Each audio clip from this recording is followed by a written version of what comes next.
In the spirit, actually, of taking a little time off, we've got a fun question.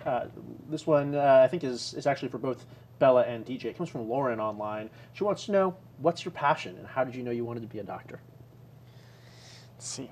Well, I work in orthopedic surgery now, and as I said earlier in the show, I didn't decide I wanted to be a doctor until I was at my job, going to the operating room, seeing all these surgeries. And before college and throughout college, my passion was always sports. It still is sports.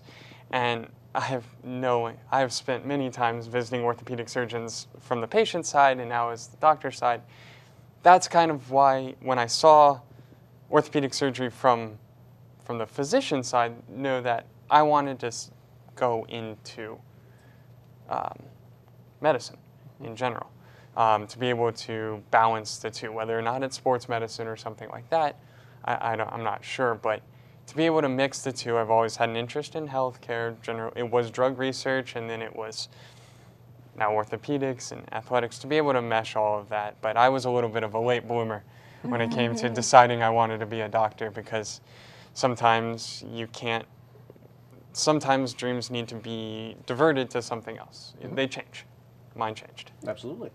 No, I would say I have multiple passions. I don't just love science.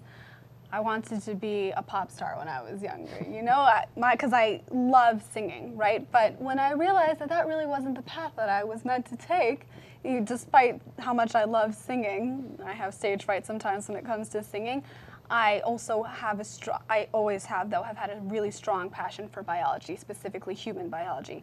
When I realized that I was enjoying reading my textbook and that, you know, I wasn't getting tired of it, but I wanted to read more, that's when I knew that probably going into the medicinal field was the right thing for me. But like I said, everyone has multiple passions and loves in their life. Some that just tend to stay as hobbies, but that are really great like releasers and anxiety releasers, and then there are other aspects that you can use more and guide more towards a profession. And I don't feel that they always have to be like separate or opposite, that you can bring the two into each other, you know? Like for singing, like I said, I use it as my relaxation and calming after studying for my MCAT. I stick in my headphones, you know, sing in the shower, I'm that typical person. I'll even be walking down the street to my MCAT class singing into myself in my phone because it calms me down. So definitely multiple passions, chose biology because that's what led me to being a doctor. Wonderful.